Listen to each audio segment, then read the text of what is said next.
Hi there. This is part 2 in my video series on teaching guitar in a classroom in a group setting.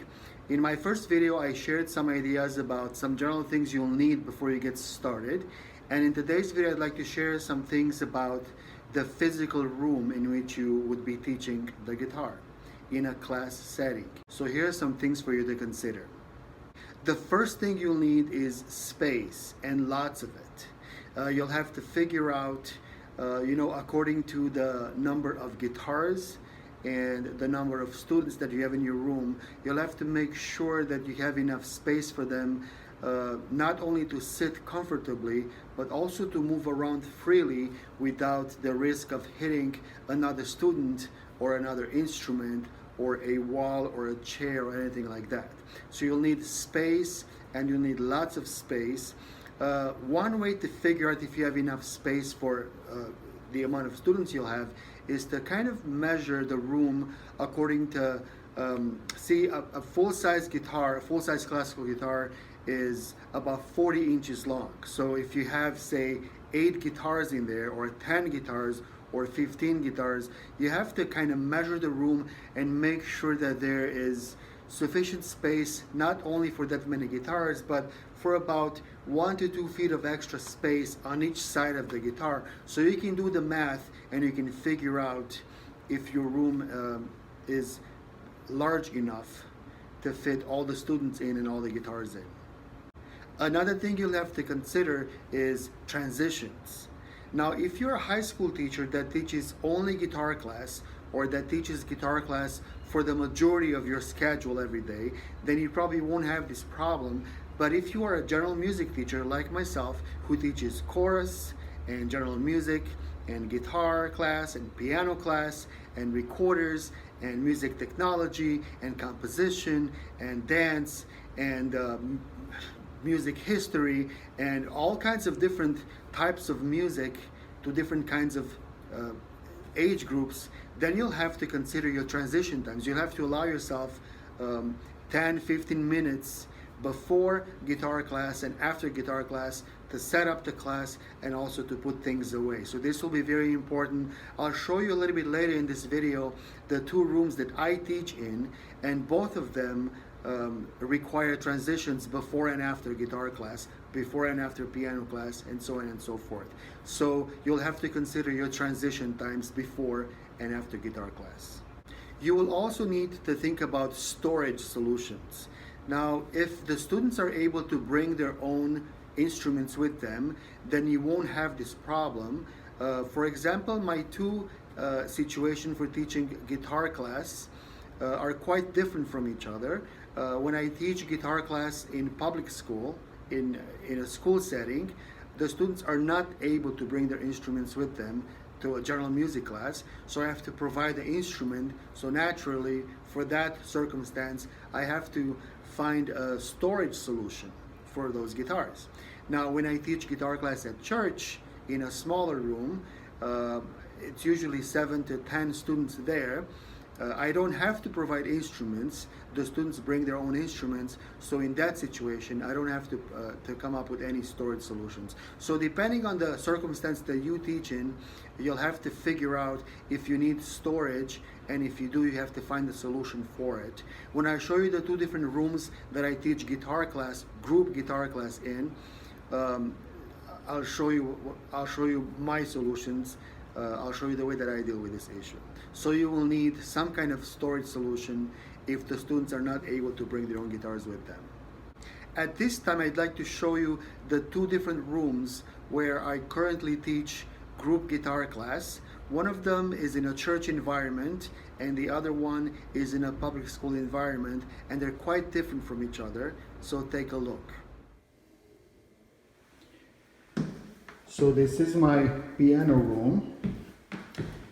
I teach piano here a few times a week at church. This is one of my smaller groups. As you can see, I have 11 keyboards here. This is strictly for beginners. These are not full-size keyboards. We do have full-size keyboards, but not in this classroom. And as you can see back here, I have some open space.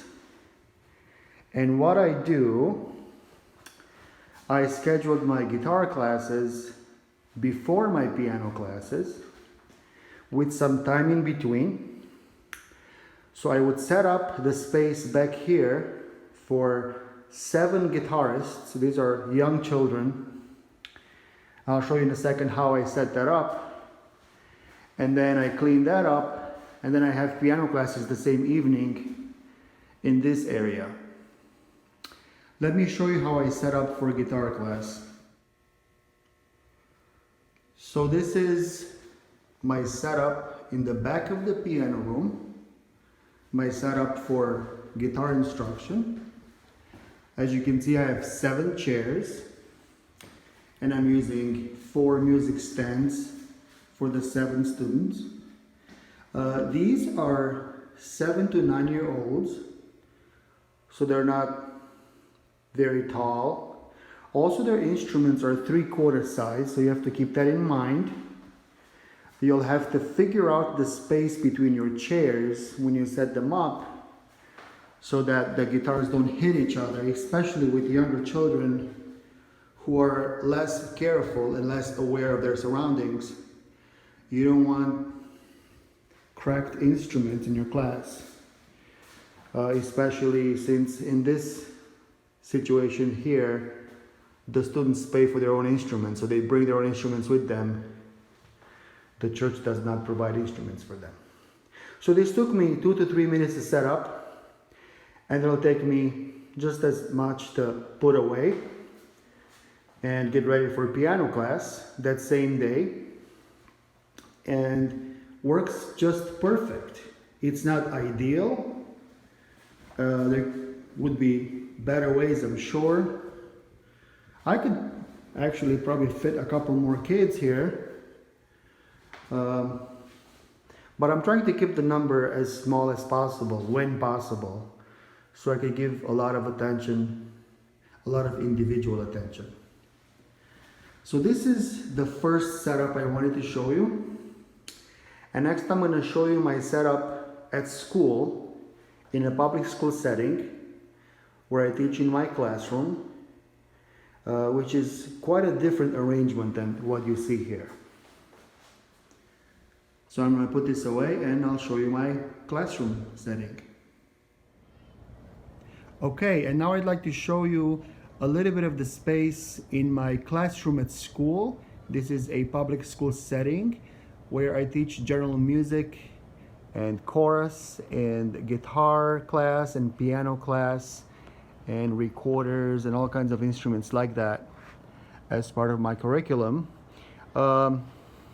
Here's the space in my room. It's not very large, but it works. It's large enough. Students in 4th, 5th, and 6th grade will play guitars occasionally, as well as pianos, keyboards. I'll talk about that a little bit later. There's my keyboards back there. I have to keep them away when I don't play them. Same thing with the guitars. And I have 14 guitars out right now. That's enough guitars for my next class. On the board I have my review lesson. This will be for a 6th grade, and they're practicing 5 chords, as you can see, and a whole bunch of exercises there. You will need storage for your guitars. I couldn't keep them up there in the front for my other classes because they would get damaged. So I suggest you think of a solution for storage. I have these closets, and I have like 4 of these closets that have doors, and they work perfectly for my guitars. And yeah, this is not ideal, it's not perfect, but it works pretty well for what I need. I can't really show you the whole room from my angle here, but you'll have to make sure that the students can sit comfortably. As you can see, I have no chairs. I mean, I have some chairs here, but they're not for the kids. I choose to have no chairs in my room simply because this is a general music class and it's a multi-purpose music room, so to speak. I mean, I do chorus in here, I do younger children, older children. different kinds of activities, and I choose not to have chairs because open space just works best for everybody. So the kids would sit on the floor, pretzel style, cross their legs, and hold the guitar on their right lap.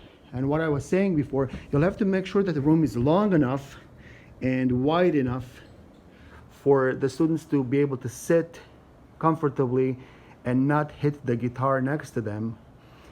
So yeah, that'll be important. These are full-size classicals, so I use the entire space of my room for my guitar unit.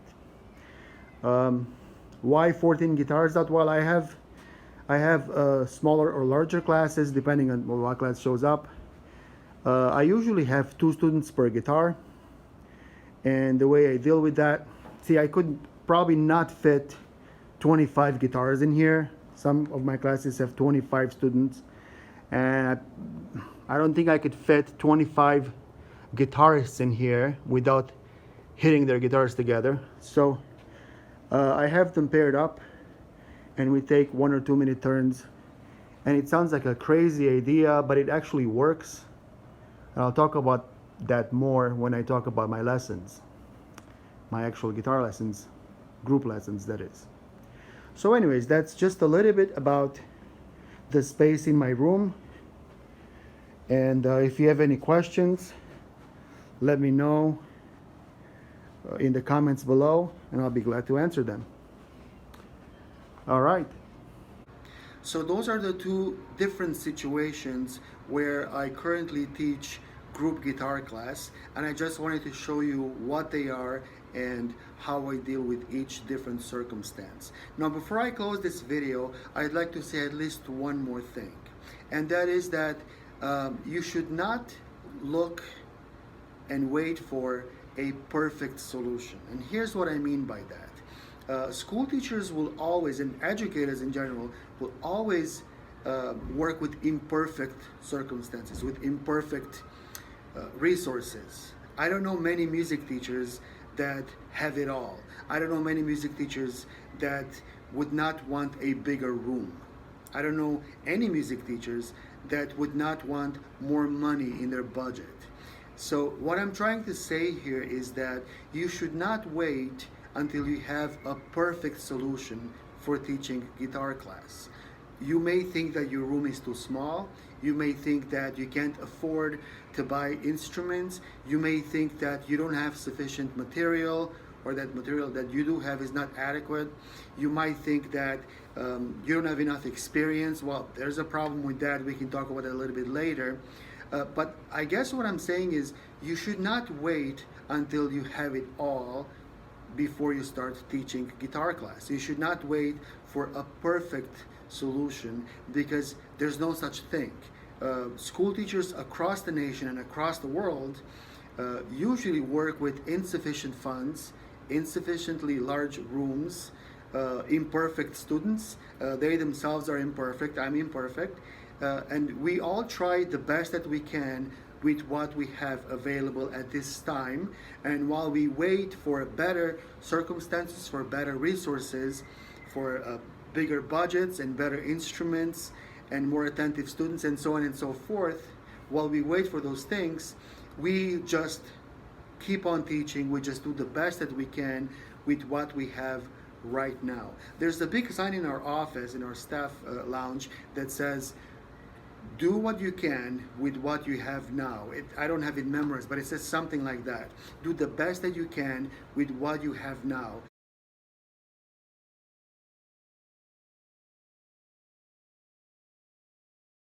And I would encourage you at the end of this video to really not wait for a perfect solution, for a perfect circumstance where you have all the money you need, all the space you need, the best students that listen to you every time you teach how to play a D chord, but to just get started and to just do the best that you can with what you have right now.